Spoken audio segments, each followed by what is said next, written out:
Veo que está funcionando súper bien.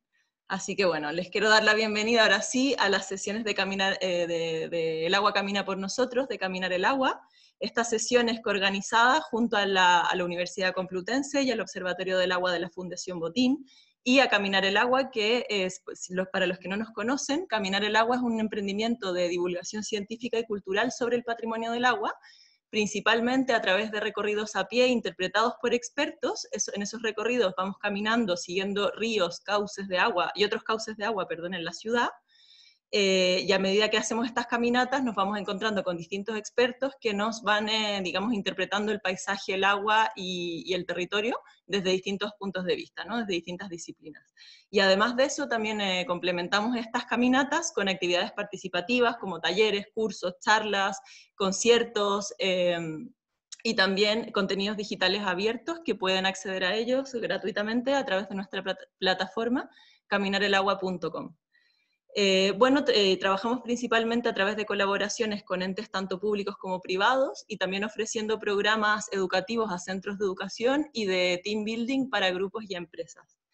Bueno, estos días nos hemos estado preguntando, ¿no?, de qué manera podemos seguir divulgando el conocimiento aunque no podamos salir a caminar.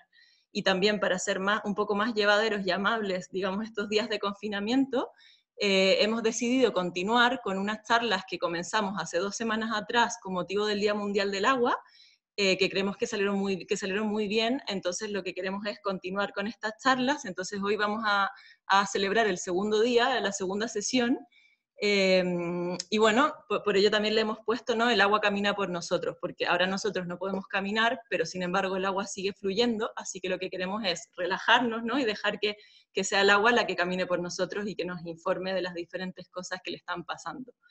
Entonces hoy charlaremos a lo largo de 40, 50 minutos, también dependiendo un poco de la participación, con 2 invitados que ya les presentaré, y vamos a hablar de 2 temas muy contingentes y muy interesantes. Uno es, vamos a hablar sobre qué le pasa a un río cuando le construyen una presa, y cuáles son las medidas de mitigación de estas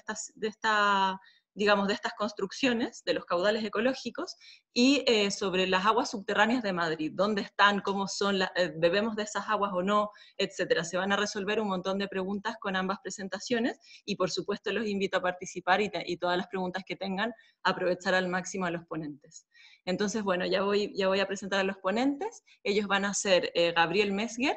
Él es ingeniero de montes y actualmente se encuentra realizando su doctorado, su investigación sobre justamente caudales ecológicos y su implementación en España, en la Universidad Complutense y en el Observatorio del Agua de la Fundación Botín.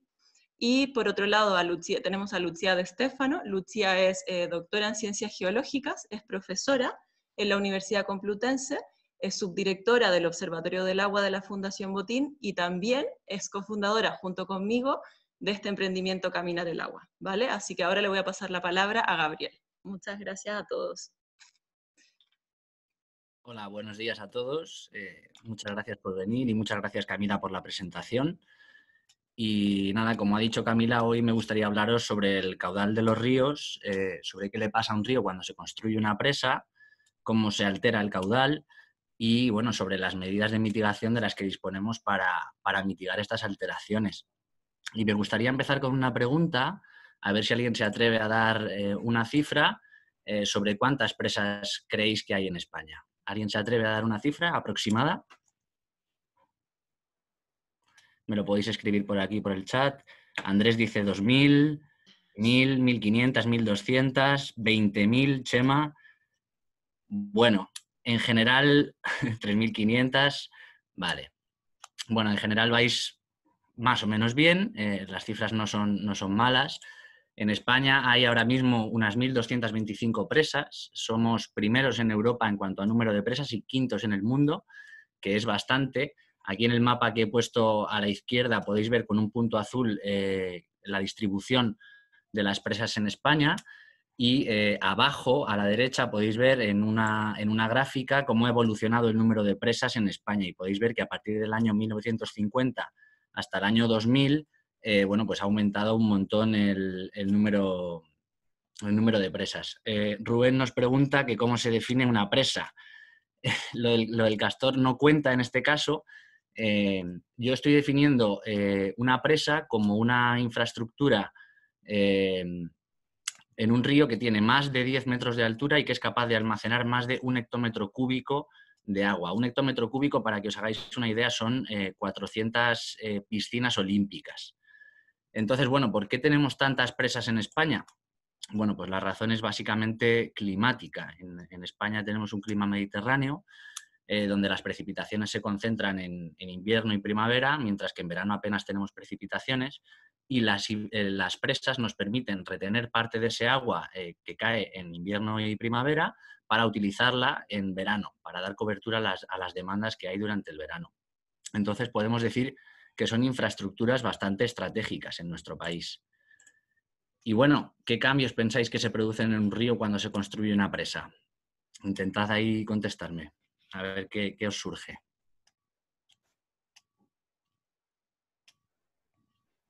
Retiene sedimentos, muy bien, Sergio, hablaremos de ello. Separa, cambio en el caudal, cambio en la erosión, en el perfil del río. Efectivamente, cambios en la flora y la fauna, muy bien. Baja el caudal del río, erosión. Bueno, pues estáis dando respuestas muy acertadas, muy acertadas. Os he traído un ejemplo. Altera el régimen hidrológico natural. Muy bien, Beatriz, efectivamente. Bueno, os he traído un ejemplo de lo que le ha pasado al río Ebro cerca de su nacimiento. En esta gráfica podéis ver la cantidad de caudal que circula en ese punto del río Ebro cerca de su nacimiento desde octubre, aquí a la izquierda, hasta septiembre, ¿no? Y lo que podemos ver es que bueno, el caudal del río Ebro es bastante alto en los meses de invierno y primavera, mientras que en verano pues el caudal es bastante más bajo cuando las precipitaciones disminuyen, ¿no?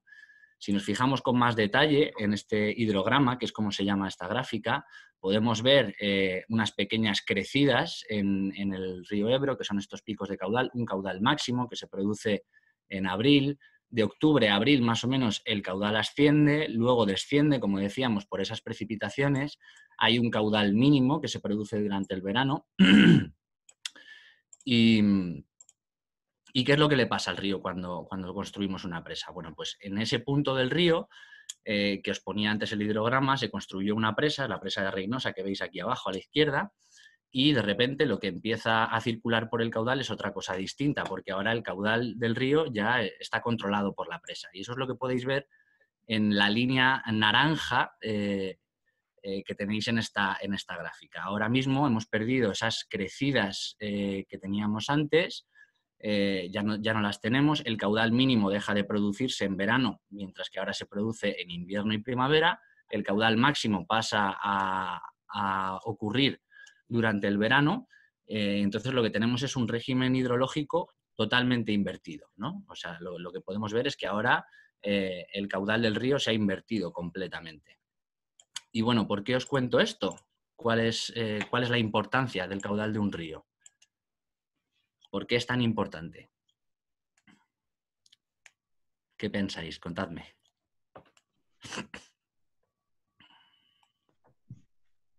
La vida, los peces, efectivamente. Para la vida en general, para los peces en particular, mantienen los ecosistemas de ribera muy bien, asegurar el abastecimiento, sí, también.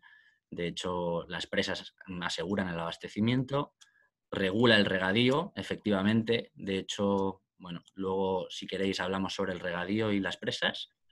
Arrastre de sedimentos, por la dinámica de todo el sistema. Esa es la buena respuesta que ha dado Anabel.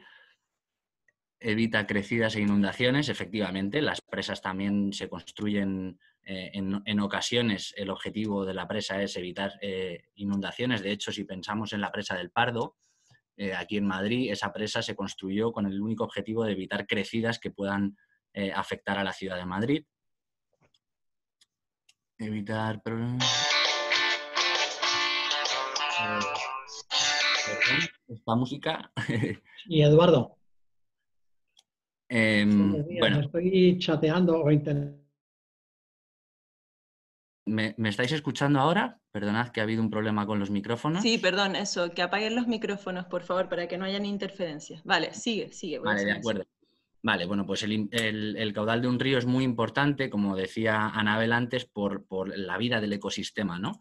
Y tenemos que pensar que todas esas características del hidrograma que hemos visto antes tienen una función ecológica. Todo el ecosistema de ribera, todo el ecosistema fluvial, ha evolucionado y se ha sincronizado con el régimen hidrológico del río, con el caudal que fluye por el río. Por ejemplo, las crecidas conectan el cauce principal con sus riberas, el ascenso del caudal actúa muchas veces como disparador de determinados procesos biológicos, el caudal máximo le da forma al cauce, influye en la diversidad de los hábitats. En el caudal mínimo hay muchas especies que utilizan esa etapa para reproducirse, para poner huevos. Entonces, podemos decir que el caudal del río está muy relacionado con la biodiversidad del ecosistema. Aquí os pongo dos ejemplos sobre esas sincronizaciones. Por ejemplo, aquí a la izquierda veis una crecida del río Ebro y algunas especies vegetales esparcen sus semillas con las inundaciones, llegando a un área mucho más extensa de la que llegarían si no existiesen esas crecidas. Otro ejemplo muy emblemático es el de los salmones. Los salmones viven la mayor parte de su vida en el mar, pero suben a los ríos para desovar, para reproducirse y para poner los huevos.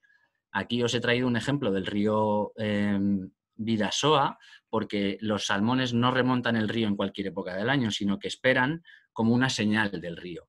Entonces aquí lo que podéis ver en el río Bidasoa, en esta gráfica, como el caudal es esta línea de azul oscuro y las barras son el número de salmones que entran en el río. Y lo que podéis ver es que los salmones no entran en el río hasta que no se producen unas pequeñas crecidas del caudal, ¿no? Entonces, es un ejemplo muy claro de sincronización del ciclo de vida de una especie con el caudal del río.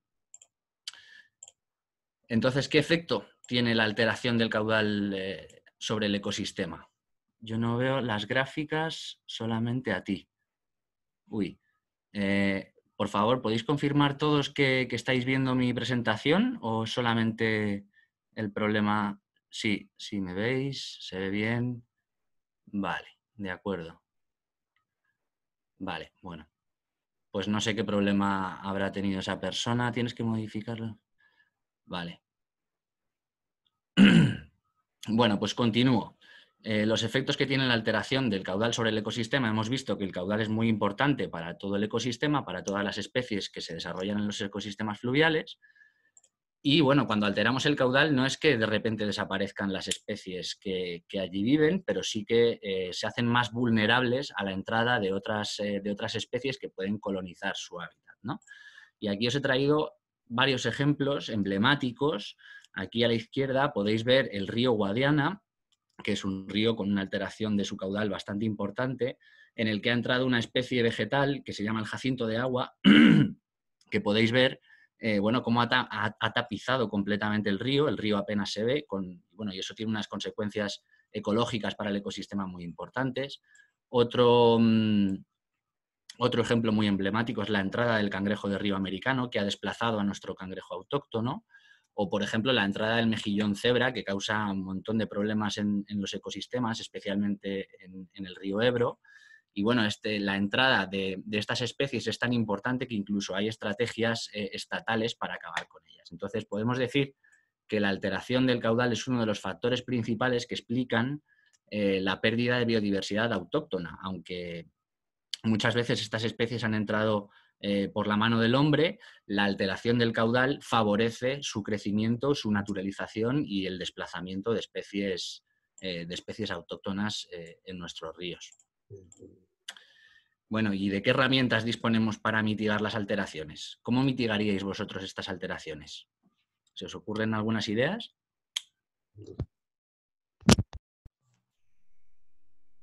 Caudal ecológico, efectivamente. ¿Por qué hay que mitigar? ¿Se pueden quitar algunas presas? Bueno, hay que mitigar principalmente por lo que os estaba contando, de que las alteraciones del caudal generan un efecto sobre el ecosistema, pues en muchos casos muy pernicioso, incluso llegando a desplazar algunas especies autóctonas. Nuestra biodiversidad autóctona se ve afectada muchas veces por esas alteraciones. Andrés dice si se pueden quitar algunas presas. Bueno, hay algunas presas que están siendo retiradas. Lo que pasa es que, como son infraestructuras estratégicas, hay que estar muy seguros de qué quitamos y cómo lo quitamos. para no poner en riesgo, pues, por ejemplo, el abastecimiento de poblaciones, ¿no? Dice Carlota, regulando abstracciones, pues sí, las abstracciones también juegan un papel en las alteraciones hidrológicas y también puede ser una forma de mitigarlas. Dice Anabel, estudiar las consecuencias de las alteraciones y procurar alcanzar un equilibrio. Pues efectivamente, las alteraciones y sus consecuencias ya sabemos en muchos casos cómo son. Llegar al estado de origen es muy, muy, muy complicado. No se intenta tampoco, lo que sí que se intenta es que el daño sea el menor posible. En los planes hidrológicos de cuenca se dan soluciones a estas alteraciones, y una de las soluciones que se dan son los caudales ecológicos, que se incluyen en los planes hidrológicos de cuenca. Pero bueno, ¿qué es un caudal ecológico? Bueno, pues los caudales ecológicos tienen como objetivo principal intentar asimilar el caudal del río a patrones lo más naturales posibles, a los patrones que veíamos antes, por ejemplo, en el río Ebro, con sus crecidas, su caudal máximo, su caudal mínimo, sus tasas de ascenso y de descenso, ¿no? Entonces, por eso los caudales ecológicos se componen de 4 variables. Un caudal mínimo, que tiene que ser superado todo el tiempo y que tiene mucho que ver con el mantenimiento del hábitat y de su conectividad. Un caudal máximo, que no debe de ser superado y que tiene como misión evitar situaciones como las que veíamos antes, ¿no? Donde el caudal máximo de repente se produce en verano, que es cuando no debería producirse. Una tercera variable, que son los caudales generadores o caudales de crecida, que intentan imitar estas crecidas que veíamos antes, que son muy importantes para algunas especies como los salmones, veíamos antes, ¿no? el ejemplo. Y por último, las tasas de cambio. Es la última variable que componen los caudales ecológicos, que tratan de evitar cambios bruscos en el caudal. Imaginaros que somos un pez, que estamos justo aguas abajo de una presa, que de repente empieza a turbinar, ¿no? Empieza a soltar agua. Y el caudal del río aumenta tan rápido que de repente, bueno, pues nos vemos como inundados, como por un tsunami que puede arrastrarnos y puede incluso matarnos, ¿no? Entonces, las tasas de cambio lo que intentan es evitar ese tipo de situaciones. ¿Y qué ha pasado con los caudales ecológicos en España? Bueno, pues la implementación de estas 4 variables ha sido muy desigual, y eso lo podéis ver en estos mapas que os he traído. Aquí podéis ver en azul los ríos en los que se ha implementado cada una de esas 4 variables. Aquí a la izquierda veis la implementación de caudales mínimos, que ha sido bastante extendida. La mayoría de ríos en España tienen caudales mínimos fijados, pero cuando nos vamos al resto de variables, caudales máximos, tasas de cambio y caudales generadores o caudales de crecida, pues la implementación ha sido mucho menor. Y esto, bueno, es un problema, pero bueno, hay que ir solucionándolo poco a poco, ¿no? Pero bueno, me gustaría deciros, ¿y las presas cambian solamente el agua que fluye por el río o cambian más cosas? Alguien lo ha dicho antes y ha dejado ahí una pista muy buena. ¿Qué creéis que cambia aparte del caudal del río? Los sedimentos, efectivamente, los sedimentos, ahí está la clave. Y tenemos que pensar que el caudal que circula por un río es la suma de 2 cosas realmente. Es la suma de un caudal líquido, es decir, del agua que fluye, pero ese agua arrastra un caudal sólido, que son los sedimentos, todos esos sólidos en suspensión. Bueno, pues ¿qué pasa cuando construimos una presa? Que de repente el caudal sólido deja de circular. Las presas atrapan los sedimentos y el caudal pasa a ser un caudal mínimo. Podría cambiar la calidad del agua. ¿Las presas podrían cambiar la calidad del agua? Bueno, pues en ciertos casos lo que ocurre es que hay algunos parámetros físico-químicos que efectivamente al embalsarse el agua pueden cambiar, pueden crecer, por ejemplo, por procesos de eutrofización, que a lo mejor os suena el término, pues pueden crecer determinados microorganismos descontroladamente, y entonces sí puede alterarse la calidad del agua. Jesús Martín pregunta, en el mapa de caudales mínimos, ¿por qué la cuenca del Tajo es la única de las grandes que no tiene? Bueno, si nos fijamos en la cuenca del río Tajo, voy a volver un segundo, no es la única. El Ebro, que también es una gran cuenca, tampoco tiene. Y bueno, Eso es porque la implementación de caudales ecológicos ha sido difícil porque requiere la coordinación entre todos los actores implicados y eso no siempre es fácil porque el agua es un recurso estratégico, hay muchos intereses sobre el agua y bueno, y ponerse de acuerdo muchas veces no ha sido fácil. De todas formas, el Tribunal Supremo recientemente ha derogado unos artículos del Plan Hidrológico del Tajo obligando a esta confederación, a esta demarcación, a implementar todas las variables del caudal ecológico en todos sus ríos. Entonces, esperamos que próximamente tanto el Tajo como el Ebro y todas las demás demarcaciones pues terminen implementando todas las variables del régimen. Andrés pregunta, ¿el Tajo en Toledo tiene caudal ecológico fijado? En el tramo en Toledo, yo no sé exactamente, me parece que sí, yo sé que en Aranjuez sí lo tiene y me parece que en Toledo también, pero ahora mismo no te puedo decir la magnitud del caudal ecológico que han fijado allí. En cualquier caso, el caudal ecológico que han fijado ha sido solamente la variable de mínimos. El Tajo tiene más caudales ecológicos de los que figuran en ese mapa, dice Miguel de Blas. Bueno, pues podríamos hablar sobre ello. Bueno, en principio, la revisión de los planes hidrológicos nos ha mostrado que en la demarcación del Tajo, bueno, pues tenemos, mira, dice, en Toledo sí que hay caudal ecológico. Pues efectivamente, gracias, Miguel. ¿Hasta qué nivel se controla la dinámica de los ríos que se representan en Portugal y afectan a nuestro territorio? Bueno, hay un... A ver si entiendo bien la pregunta. Bueno, hay un convenio firmado entre España y Portugal, que es el convenio de Albufeira, efectivamente lo pone aquí Sergio, que regula hasta qué punto podemos utilizar el agua nosotros en España para que a Portugal le llegue la cantidad de agua suficiente para poder satisfacer sus propias demandas. Y Beatriz dice efectivamente que en los planes hidrológicos de demarcación en el Tajo solamente tiene caudales mínimos establecidos en 19 masas de tipo río. Y tiene razón Beatriz.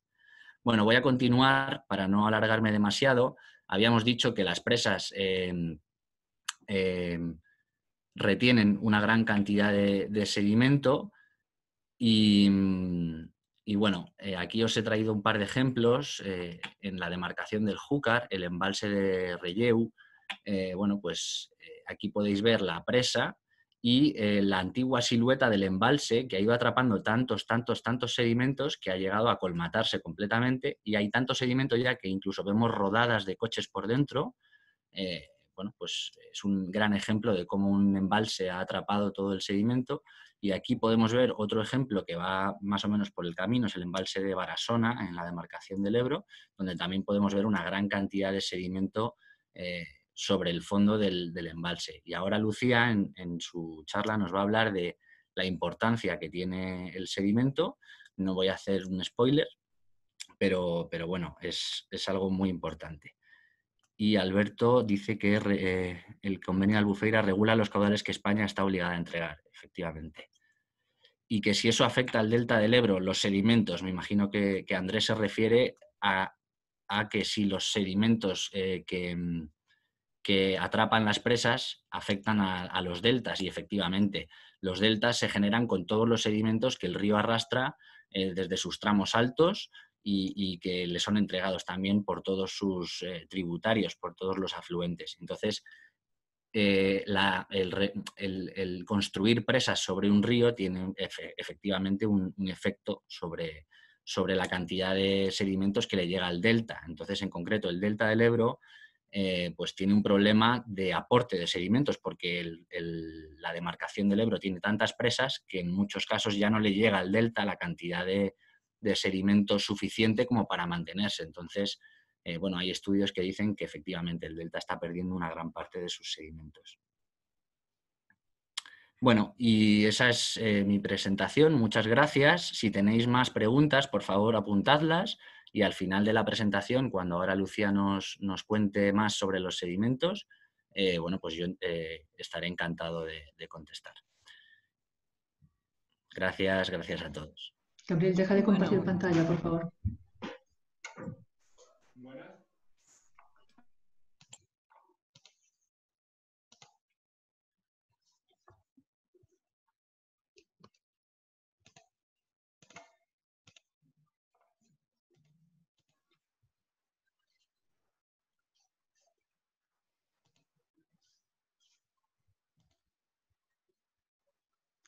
¿Me escuchan? A ver, tengo que sacar mi chat. Perfecto, para poder vernos a todos. Nada, pues nada, Gabriel, muchas gracias y también por hacer spoiler. Ya veréis que realmente voy a comentar cosas relacionadas, pero vamos a ver el agua de otra manera. Antes de meternos, ¿no?, a hablar más concretamente del agua y de cómo el agua camina por nosotros, me gustaría hacer una pregunta, ir un poco más lejos, ¿no? Yo soy italiana, el otro día estaba leyendo el Corriere della Sera, que es un periódico italiano, y que había un reportaje que decía: coronavirus, ¿cuál será la primera cosa que haréis una vez que podáis salir de casa, ¿no? Contárnoslos todo. Entonces, me gustaría empezar, pues eso, preguntando qué es lo que haríais vosotros. ¿Cuál sería el primer sitio o segundo sitio donde iríais una vez que podamos salir de casa? Que ya quizás dentro de un mes. Salir en bici. Ir en bici. ¿Y dónde haríamos en bici? Tomar el sol, escalar a la montaña, ir a la Pedricia, al campo, a la sierra, al parque, a correr por el campo, al campo, monte. ¿No recuerdas qué es eso? Ir a la sierra, muy bien. Veo que casi nadie dice ir al bar, porque sabe, no, vi que no podemos ir al bar porque van a ser van a estar cerrados. El Camino de Santiago, muy bonito viaje también.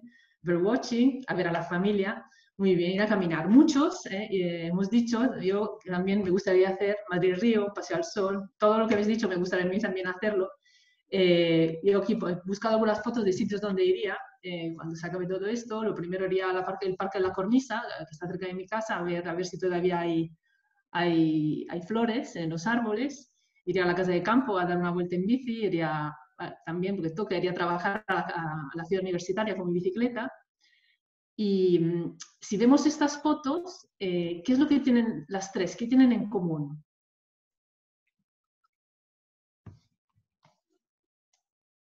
¿Qué es lo que tienen en común? El barro, la vegetación. No hay gente, árboles. Efectivamente, tienen árboles, es un espacio abierto, no hay gente, realmente efectivamente son fotos de naturaleza, eso es. Yo, lo que pasa es que esta pregunta que os hago tiene trampa, ¿eh? Es verdad que hay naturaleza, que hay aire limpio, bueno, pero también soy geóloga y entonces os digo que realmente, alguien lo ha dicho, pero en las tres se puede observar el suelo, se puede observar, más allá de la vegetación, se puede ver qué es lo que vamos a pisar con nuestros pies o con nuestra bicicleta. Y alguien ha dicho pues, que hay barro, va a haber arena, entonces si pensamos en lo que vamos a tener debajo de nuestros pies, nos hace, pues la siguiente pregunta, si estamos en Madrid, fundamentalmente pues tendremos barros, tendremos arena, y una pregunta que os hago es, ¿esa arena siempre ha estado ahí? O sea, ¿alguna vez os habéis preguntado por qué tenéis debajo de vuestros pies lo que tenéis? Lo que vemos en los parques, ¿pensáis que lo han traído en camión o quizás lo ha traído otra cosa? ¿O siempre ha estado ahí? El paso de un río. Celena dice, ¿no? Es el suelo, eso también es cierto, son sedimentos. El suelo, ¿no? Paloma dice sedimento, el suelo, efectivamente, o sea, si nos encontramos en una zona como puede ser, por ejemplo, la sierra, vamos a tener arena y muchas veces esa arena es el resultado de que debajo hay granito que se ha ido desmenuzando, fragmentando y por tanto pues tenemos, ese material está in situ. Pero muchas veces aquí tenemos sedimentos, grava que han echado efectivamente. Sí, los camiones contribuyen, pero digamos, aquí tenemos algunas pistas, el paso de un río, sedimentos transmite la sensación de que hay un transporte de material y erosión y transporte. El humano ha hecho cosas, pero la mayoría de los materiales que tenemos debajo de nuestros pies realmente los ha transportado el agua. Aquí tenemos un mapa geológico de la Comunidad de Madrid. Un mapa geológico lo que hace es representar los tipos de roca con distintos colores y también le pone una edad. Y si aquí más o menos es donde vamos a estar la mayoría de nosotros aquí en Madrid, bueno, algunos estarán en la sierra, los más afortunados, pero aquí tenemos la zona montañosa, aquí tenemos una zona más o menos uniforme de color amarillo, amarillo, y esta es una representación en 3 dimensiones. Entonces, los que estamos pisando, el material que estamos pisando en la mayoría de los parques, en la casa de campo, es material que sale de la erosión, del desmantelamiento de las montañas y que ha sido arrastrado durante millones de años por una red muy densa de ríos, que no son los que hay ahora, sino que han ido moviéndose, han ido teniendo caudales también muy distintos de los que tenemos ahora, y que han ido rellenando una enorme depresión que había donde ahora hay Madrid, que puede llegar, y ese volumen de sedimentos que ha ido depositándose durante millones de años, pues puede llegar a tener hasta 3 milímetros de profundidad, de espesor. En la zona del Pardo, si nosotros hiciéramos un sondeo, hiciéramos un agujero, hasta que lleguemos a la zona donde tenemos roca, pues tendríamos hasta 3.000 metros de sedimentos que ha llegado desde la sierra durante millones de años. Entonces, si imaginamos el aspecto que tendría esa gran depresión que se va llenando de sedimentos durante millones de años, pues tendría más o menos este aspecto. Tendríamos las zonas montañosas y material que va saliendo de las montañas transportadas por los ríos. Entonces, si pensamos en los ríos que están transportando ese caudal sólido del que hablaba Gabriel, y pensamos en el tamaño del sedimento, ¿qué es lo que nos esperamos encontrar? ¿Y cómo está distribuido ese sedimento? Una pregunta difícil esta. Uniforme, dice Vic. ¿Va a haber gravas, arenas y arcillas en ese orden o no? Exactamente, en ese orden, ¿no? Podemos pensar que se distribuye de manera uniforme, si lo miramos a una pequeña escala, nos puede parecer uniforme, es decir, si estamos en la zona muy cerca de la sierra, pues tendremos más o menos material todo uniforme. Pero si nos imaginamos ser un pájaro o un dron, el material grueso, efectivamente, como dice Sergio y como decía Paloma, el material más grueso estará cerca de las montañas, que es donde los ríos están saliendo de unas zonas encauzadas, unas zonas cerradas, con gran pendiente, tienen gran capacidad de transporte. En cuanto llegan a una zona llana, pues lo que le ocurre es que pierden energía inmediatamente y depositan el material. Lo primero que soltarán va a ser el material más grueso, que estará, por tanto, cerca de las montañas, y a medida que esos ríos se alejan de las montañas, pues tendremos sedimento cada vez más fino, hasta llegar a una zona como veremos ahora en la depresión de Madrid, una zona central que realmente se trata de lagos donde tenemos que va depositando, va decantando las arcillas más finitas que están en suspensión, y en la zona central, la zona más alejada de las montañas. Además, en esta época donde se llenó todo este material que pisamos cuando vamos a la casa de campo, pues realmente la cuenca de Madrid no tenía salida al mar, tenía salida al océano como tiene ahora a través del Tajo, y por tanto mucha de esa agua evaporaba, tanto formando lagos salinos como pueden ser, para pensar un ejemplo actual, el mar Muerto. Entonces, volvamos a lo que pisamos en el parque, y de más cerca de las montañas a más lejos, aquí tenemos Madrid, aquí tenemos Rivas, para hacernos una idea. Más cerca de las montañas vamos a tener unas arenas, bueno, digamos, ya estamos hablando de Madrid, por ejemplo, más o menos toda en la zona del Pardo, en la zona más o menos hasta el Calderón, donde estaba antes el Calderón, vamos a tener unas arenas que se llaman arcosas, unas arenas bastante gruesas. Y luego, a medida que vamos hacia el sur, por ejemplo, en la zona del Parque Eterno Galván o en la zona de Vallecas, pues ya vamos a tener unas arcillas, vamos a tener más bien barro. Y si vamos todavía más al sur, si vamos a la zona de Rivas, de Arganda, pues vamos a tener arcillas, material muy fino, e incluso cristales de yesos debido a esa evaporación del agua en el centro de la cuenca. Todo este material, este paquete de material que se deposita, pues da origen a lo que se llama el acuífero terciario detrítico de Madrid. Entonces, aquí tenemos 4 palabras: acuífero, terciario, detrítico, de los Altamos y Madrid. ¿Qué significa cada una de esas palabras? ¿Qué es lo que nos está indicando? Os ayudo. Madrid significa que estamos en Madrid. Los demás, ¿qué nos indican?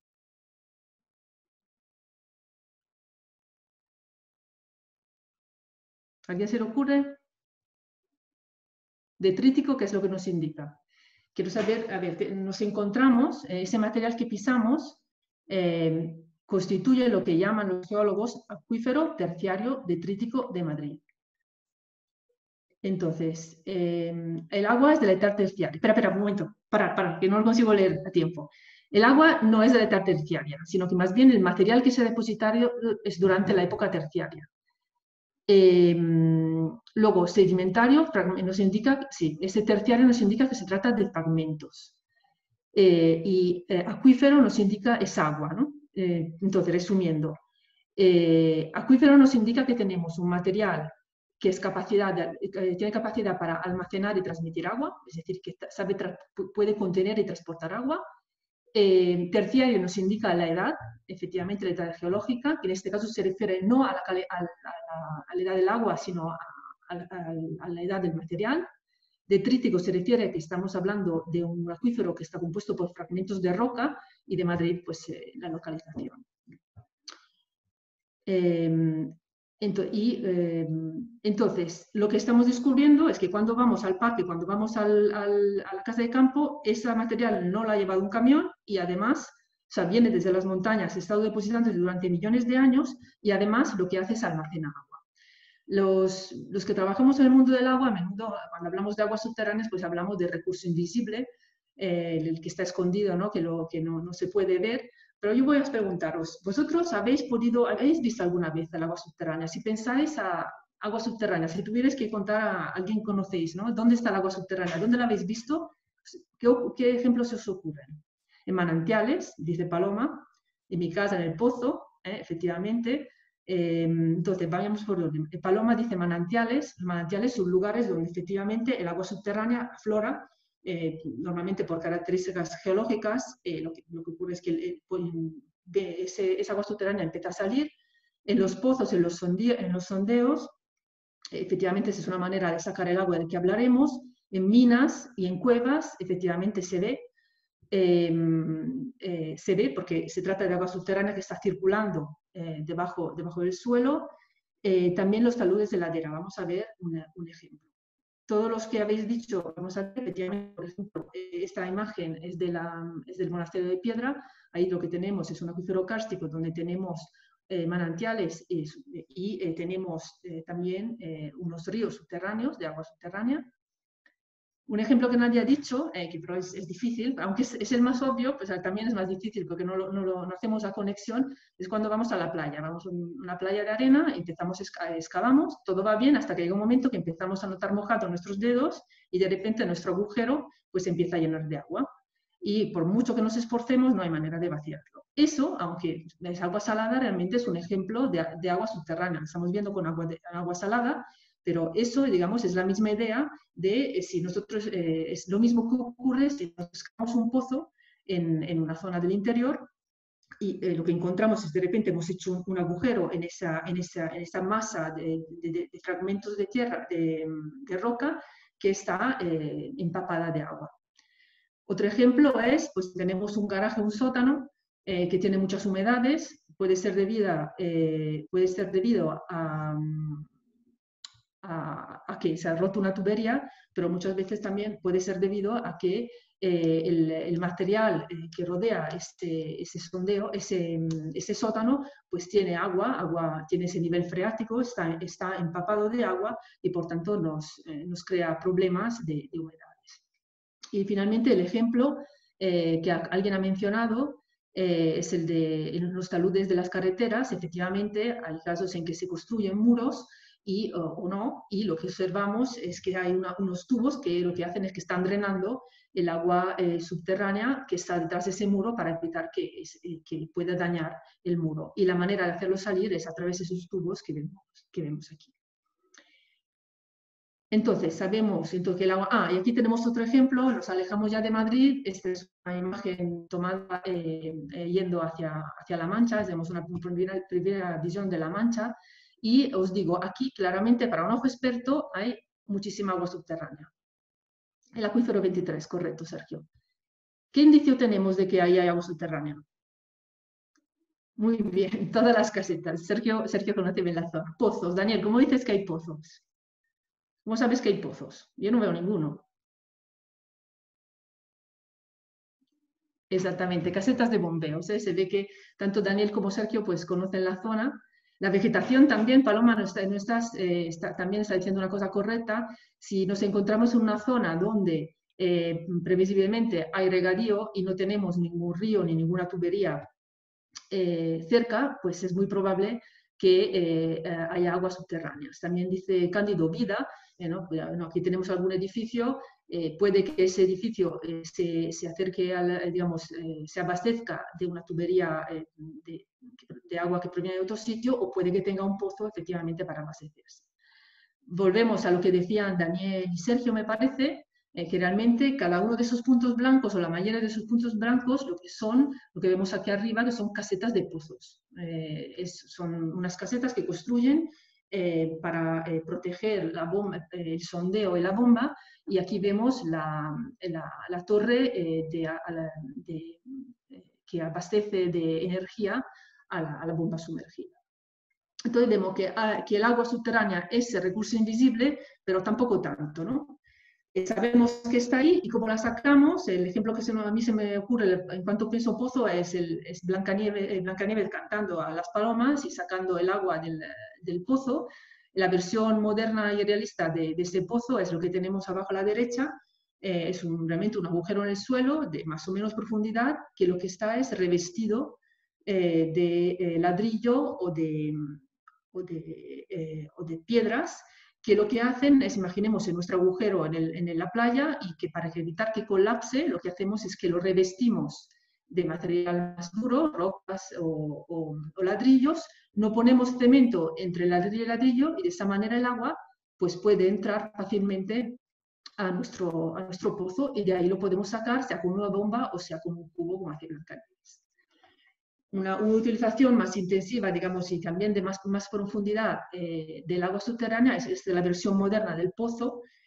Son estos pozos que pueden llegar a alcanzar grandes profundidades, 700, 800 metros de profundidad, y lo que son tubos, tienen un diámetro menor y están revestidos internamente por un tubo de PVC que tiene en algún sitio donde cruza un acuífero, pues tiene unos agujeros, se dice está ranurado, y el agua, cuando pues tiene la opción de entrar, o sea, entra y nos llena el pozo. Entonces, la pregunta ahora es, hemos visto que tenemos, debajo de nuestros pies tenemos arenas y gravas. Hemos visto que esta arena y grava tiene capacidad de almacenar y transmitir agua. La pregunta es, en Madrid, para los que vivimos en Madrid, ¿nosotros bebemos ese agua subterránea o no? No, dice Jesús. Víctor también está de acuerdo. Daniel dice solo en sequía. Álvaro también dice que cree que no. Canamero, sí, solo eso. Ahí está saliendo varias ideas. Muy bien. Aquí estamos, tenemos varias ideas. Algunos dicen que no. Otros dicen que solo en caso de necesidad, que es una reserva estratégica, que se usa solo en algunos momentos. Alguien comenta que puede estar contaminada y que por tanto hay que tratarla. Entonces, todo lo que habéis dicho es absolutamente correcto, sobre todo en el sur. Bueno, más bien, depende que entiendes por sur. Digamos, hay campos de pozos en la zona ¿cómo se llama? En la zona de Torrelaguna, pero sobre todo en la zona del Pardo. Entonces, depende de lo que entiendas por sur, Miguel Martín, pues será el sur o no. Entonces, todo lo que, bueno, para regadío también tenemos algunos pozos, pero digamos, ahora fijándonos en el abastecimiento, es normal que muchos hayáis dicho que no, porque efectivamente la gran mayoría del abastecimiento de Madrid ocurre a través de aguas superficiales. También tenéis razón diciendo que sí se utiliza en determinados casos. Efectivamente, el canal Isabel II justamente llama a las aguas subterráneas una reserva estratégica. Es decir, es un agua que digamos, el canal Isabel II está preparado para utilizarla, y de hecho tiene cerca de 78 captaciones, 78 pozos con una gran capacidad de bombeo, pero digamos, es un recurso que se utiliza solo efectivamente durante las sequías o cuando hay problemas en el abastecimiento con aguas superficiales. ¿Por qué pensáis que no se usa? En fin, al fin y al cabo lo tenemos justo debajo de nuestros pies. no tenemos, ni siquiera tenemos, o sea, está más cerca que la sierra. ¿Por qué pensáis que solo el canal lo utiliza en algunos momentos? Por consideraciones energéticas, dice Andrés, con mucho, sale más caro. Efectivamente, también Rubén dice que si lo que sacas es más de lo que entra, se seca. Y es el congelador, Daniel dice, es el congelador del canal Isabel II. Y porque dice Sergio que tiene una baja tasa de recarga. Todo lo que habéis dicho es absolutamente verdad y correcto. Por un lado, los primeros han dicho, y también la calidad. Vamos a hablar de todos esos temas. Por un lado, la consideración es energética. Efectivamente, pues estamos hablando, yo os he dicho, en media los pozos tienen una profundidad entre 200 y 500 metros de profundidad y el agua pues puede estar, varía mucho, ¿no? Pero como mínimo en los pozos del canal pues estará 140, 150 metros o más. Y además por las características del acuífero, ahora Cándido también tiene razón, vamos a hablar de la calidad, por las características del acuífero, cuando empezamos a bombear, el nivel del agua baja muy rápido y tarda mucho tiempo en recuperarse. Entonces, hay un problema energético porque tenemos que bombear de muy profundo mientras que el agua cae por gravedad. Ese es un problema. Luego, eso que os he dicho, que tarda mucho en recuperarse, efectivamente, no podemos bombear el agua del acuífero de Madrid durante mucho tiempo porque después de un tiempo esos pozos el agua va a bajar mucho y hay que dejar descansar el acuífero para que se recupere y para que se recargue. Luego, en cuanto a la calidad, es cierto que en general el agua del canal que se utiliza tiene una calidad apta para el consumo, además es potabilizada, es filtrada, en fin, se asegura que tenga la calidad adecuada, pero es cierto que está más mineralizada. Al estar en el subsuelo se carga más de minerales y por tanto tiene una calidad, digamos, peor con respecto a lo que tenemos en los embalses. Luego, se vería alterada la computación del suelo, pudiendo volver inestable. Hombre, eso ocurre, lo que se llama subsidencia, ocurre en casos dependiendo del suelo y también en casos de explotación muy intensiva de los acuíferos. El ejemplo clásico que se suele poner es el de Ciudad de México, donde existe una importante subsidencia en alguna zona de la ciudad debido a la explotación intensiva del acuífero que hay debajo. En el caso de Madrid, puedes tener unas zonas donde hay más salinidad, que por tanto no será buena en cuanto a calidad, donde puedes tener unos fenómenos como cársticos en evaporitas y ahí tener unos colapsos. Pero digamos, no es el problema principal por el que no se utiliza tanto el agua subterránea. Yo no sé si seguir o comentar, por ejemplo, podría comentar algo luego sobre agua en la casa de campo. Yo creo que ahora, Lucía, dejemos un poco de espacio para si hay más preguntas, ¿te parece? Perfecto. Y luego, si eso, contestamos la pregunta de Jaime. Entonces, a ver, bueno, muchas gracias, lo he visto muy participativos, eso me han sorprendido, así que muchísimas gracias por ser tan participativos. Y ahora, como he visto que todavía quedan preguntas, quiero darle sobre todo la palabra a Jaime Braski, que me ha pedido si puede comentar algo por voz. O sea que, Jaime, si quieres, te reinicio tu audio. ¿Ya está ahí? A ver. No, tienes que reiniciarlo tú. ¿Lo puedes reiniciar? Ahí está. ¿Estoy? Sí. Adelante. ¿Me oís? Sí, perfecto. Vale, pues entonces yo tenía un comentario y una pregunta al fin y al cabo que haceros por un tema que nos preocupa bastante gente. La casa de campo básicamente tiene una serie de arroyos muy pequeños y esos arroyos a lo largo de los últimos 40, 50 años se han reducido. Se han reducido por una razón muy sencilla y es que aguas arriba de la casa de campo, toda la zona de Pozuelo y parte de Madrid, pues ha sido organizada. Y entonces esos arroyos tienen mucha menos agua de la que tenían en tiempos. Algunos de ellos tienen caudal artificial, por ejemplo, la Tequina recibe un caudal de una depuradora que está en Úmera, otros han desaparecido. Pero eso es evidente y eso es un hecho que está ahí. Pero además de eso, yo tengo la impresión, por todo lo que habéis hablado vosotros, que lo confirma, que realmente toda esa zona de Pozuelo, Madrid, en lo que es el entorno a Retamares, o sea, la zona más cercana a campamento, eso es una esponja, esas son arcosas, donde el suelo filtra muchísima agua, la va recogiendo y va bajando hacia Madrid. Eso es lo que era históricamente. De hecho, toda esa zona tiene toda una serie, o tenía toda una serie de manantiales que han ido desapareciendo.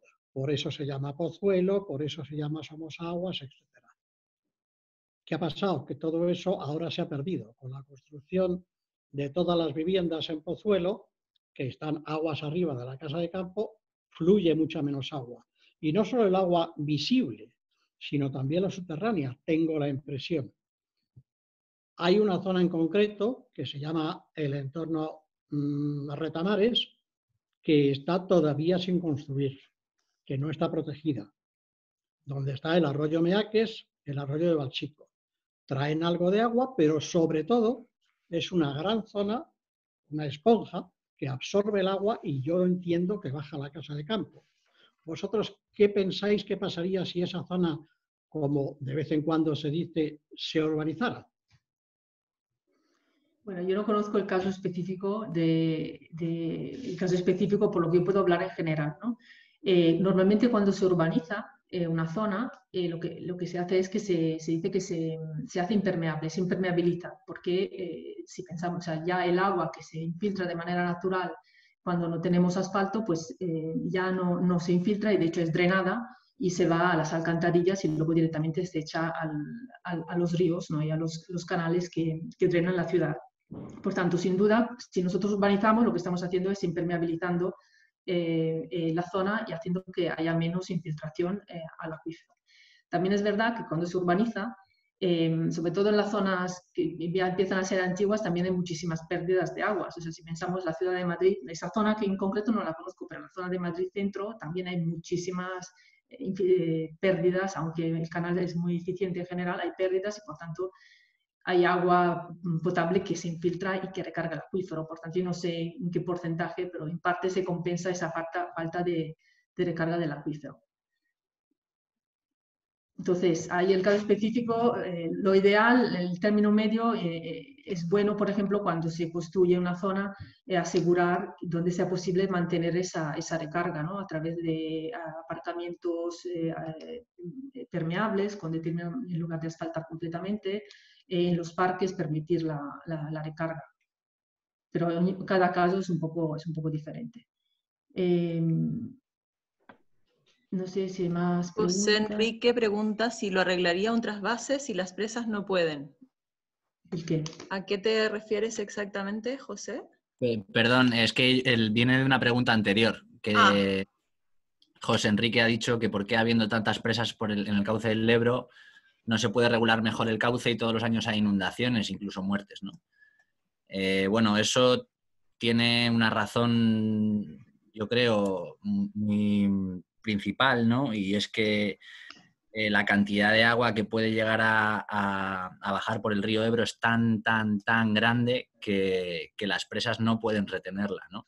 Tenemos que pensar que el Ebro también recibe una gran cantidad de agua de sus tributarios desde los Pirineos, que aportan muchísima agua.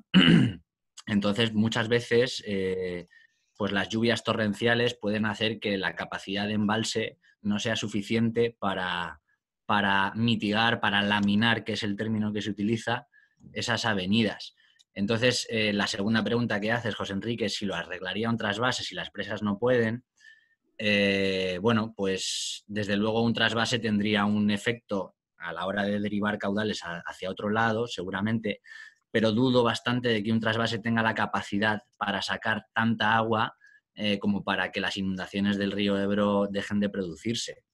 Además, los trasvases, si bien son importantes porque bueno, pues permiten ciertas actividades económicas en sitios donde el agua no está muy presente, pues tienen un efecto también bastante importante. De hecho, el río Tajo, que tiene el trasvase, digamos, más famoso, más polémico en España, que trasvasa sus aguas al río Segura, bueno, pues ese trasvase tiene una tiene un coste ecológico para el río Tajo pues bastante importante, ¿no?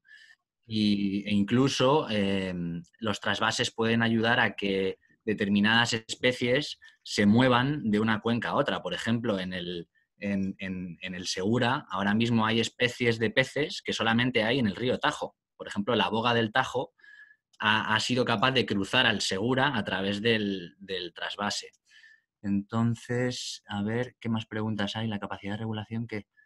Perdonad, que es que hay tantas preguntas. Mira, Gabriel, yo voy a contestar una pregunta sobre aguas subterráneas mientras miras esa que están preguntando. ¿Qué Vale, te parece? de acuerdo. Alguien ha preguntado, no recuerdo quién ha sido, una chica me parece, Teresa, pregunta sobre el agua subterránea, el cambio climático y luego el problema de la contaminación del agua de pozos por contaminación agrícola.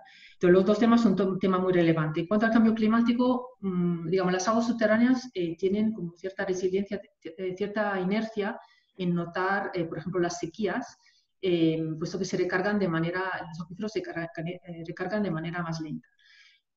Obviamente, o sea, si el cambio climático supone un aumento de la temperatura, que es algo que pocos expertos lo dudan, va a aumentar las demandas de agua y, por tanto, como las aguas superficiales sí que se va a notar en que al haber más demandas, pues las aguas subterráneas se van a utilizar más aguas subterráneas y, por tanto, no que peligren, pero van a sufrir. Pero también quizás yo mencionaría en cuanto al cambio climático, si cambian los patrones de lluvia, si en lugar de, por ejemplo, si cambian los patrones de lluvia, de precipitación, ¿no? Que de repente pues llueve todo en muy pocos episodios de lluvia, también cambia la manera de infiltrarse del agua. No es lo mismo que llueva, pues haya muchos episodios intermedios de lluvia y entonces el agua tiene tiempo de filtrarse, a que haya dos inundaciones en dos momentos determinados cuando el suelo está muy seco. El agua no se infiltrará, sino que se irá. Entonces, el cambio climático, de alguna manera, con esos cambios de patrones de lluvia, puede influir sobre la capacidad de recarga de esos acuíferos, que son un recurso estratégico. En cuanto a la contaminación, has dado en una cosa muy importante.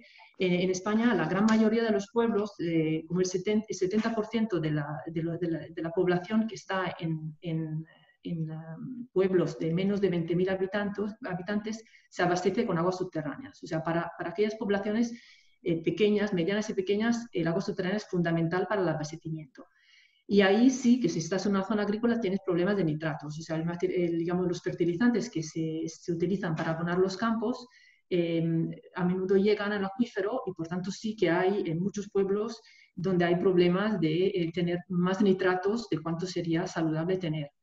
Entonces ahí hay varias estrategias, puedes mezclarlo con aguas superficiales para diluir esos nitratos, o hay pueblos que tienen realmente problemas y que tienen que beber agua embotellada. Pero los pueblos pequeños sí son muy dependientes de las aguas subterráneas y sí son muy vulnerables a esa contaminación por nitratos. Gabriel, te dejo mientras leo el chat. Vale. Bueno, Víctor preguntaba que le ha llamado la atención que en el Miño-Sil se cumplen con casi todas las variables de caudales ecológicos. ¿Debe una buena colaboración a todos los agentes implicados o a condiciones naturales más favorables? Pues bueno, yo creo que en tu pregunta has dado con la respuesta realmente. Hay efectivamente una muy buena coordinación entre los agentes implicados, pero también es cierto que en las cuencas del norte y noroeste peninsular, bueno, pues la cantidad de agua que hay, pues desde luego no se puede comparar con la cuenca del Segura, por ejemplo, donde el agua es mucho más escasa y la presión que hay sobre los recursos hídricos es mucho mayor. Entonces, bueno, en muchos casos a la hora de implementar caudales ecológicos hay que tener en cuenta que hay unos usos previos, que se intenta minimizar el impacto sobre esos usos, aunque el caudal ecológico tiene una condición prioritaria sobre los usos, por ejemplo, agrarios. Pero sí es cierto que en esas negociaciones, pues bueno, ahí se complica bastante la implementación de caudales ecológicos porque en muchas situaciones se comprometen los recursos dedicados a otras actividades. Y Celena también ha dicho si los azudes están incluidos en la cifra de presas españolas que he dado. No están incluidos. La cifra de 1.200 presas se refiere a grandes presas, a lo que se define como grandes presas, que como adelantaba antes son son infraestructuras de más de 10 metros de altura y que son capaces de almacenar más de 1 hectómetro cúbico de agua. Todo lo que está por debajo de 10 metros y que no es capaz de almacenar esa cantidad de agua no está considerado en ese mapa. De hecho, si incluyésemos en ese mapa los azudes, prácticamente, bueno, pues la cantidad de puntos crecería muchísimo. Se calcula, lo que pasa es que no se sabe a ciencia cierta porque muchos azudes son históricos y, bueno, los inventarios de azudes son complicados de hacer, pero se calcula que hay más o menos unos 10.000 azudes en España. Entonces, bueno, es bastante importante la cantidad de infraestructuras de este tipo. Y si quieres, Lucía, te dejo la palabra. Sí, yo he visto dos. Una pregunta de Revi que pregunta que por qué no todos los acuíferos son considerados y que no son consideradas masas de agua. No sé exactamente a qué ejemplos te refieres. Lo que sí es cierto es que un acuífero es una formación geológica que tiene capacidad de almacenar y transmitir agua y que de ella se puede extraer una cantidad significativa. Entonces, el concepto de significativa depende también del contexto local. Digamos, en la Sierra de Madrid, por ejemplo, hay unos acuíferos locales muy pequeños, pero que realmente comparados con otros acuíferos, un acuífero aluvial, pues apenas se consideran acuíferos. Entonces, yo no sé si eso que estás preguntando tiene que ver con digamos, la capacidad de extracción de agua que hay en lo que consideras acuíferos y que quizás según la administración no merece ser estudiado, ¿no? No sé si luego puedes elaborar, igual te puedo contestar de manera más precisa. En cuanto a la pregunta, aquí hay una pregunta sobre si se va a notar el efecto de la cuarentena sobre los acuíferos. Entonces, lo que hay que decir a la agricultura, que es el mayor, que es el que más agua extrae de los acuíferos en general, ahora mismo nos ha parado porque seguimos afortunadamente pues, comiendo hortalizas y la producción agrícola sigue adelante. Por tanto, yo creo que una gran diferencia no se va a utilizar, no se va a notar. En la industria más o menos 1/3 de la demanda de agua de la industria se abastece con aguas subterráneas, entonces puede que ahí sí que localmente pues, se note, ¿no? Pero digamos, yo creo que el parón no se va a hacer notar mucho, sobre todo porque la agricultura sigue funcionando. Lucia, si quieres contestamos ya las últimas 3 preguntas Sí. que hay. Aquí hay una que dice, yo tengo 3 preguntas. Una, ¿qué podéis decir del mito o no respecto a la construcción de presas en la etapa de Franco, con la etapa de Franco? 2, ¿cuál es la estimación de sedimentación de una presa y cuál es el proceder una vez sedimentada? Y 3, ¿cuál es la situación de Madrid Río, el río Manzanares de Madrid? Parte de él está canalizado, ¿cierto? ¿Cuál es la presa que le regula? Vale, de acuerdo. Si te parece, contesto yo, Camila. Vale, perfecto. Bueno, decir del mito de la construcción de presas en la etapa de Franco, bueno, no es un mito. Yo no sé si voy a compartir pantalla un segundo para que pueda ver una gráfica interesante en este sentido. No sé si lo veis. Voy para adelante.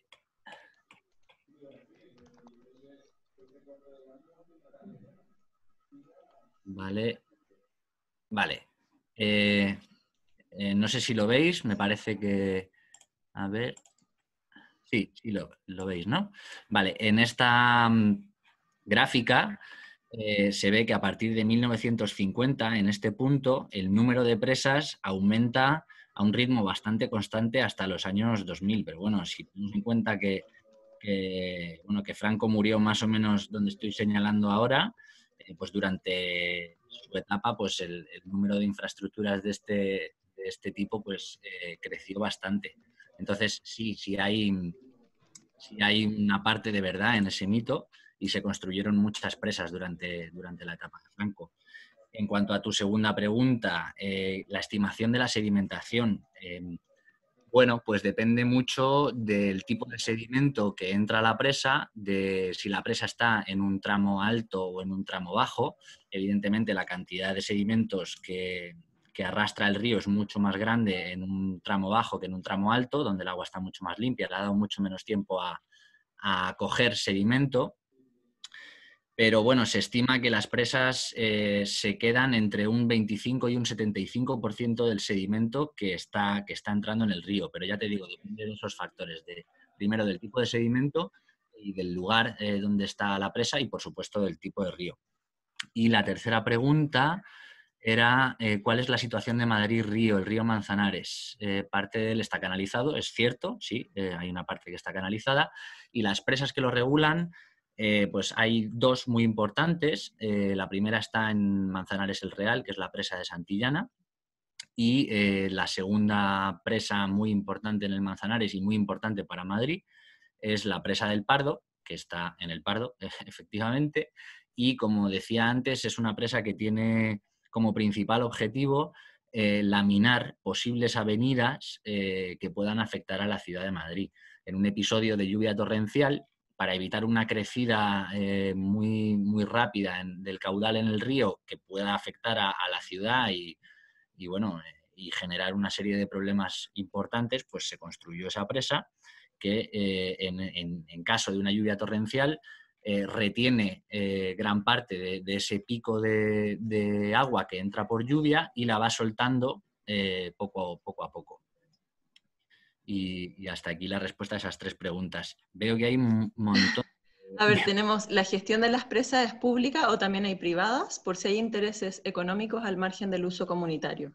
Vale, bueno, pues es una muy buena pregunta. Las presas son infraestructuras estratégicas.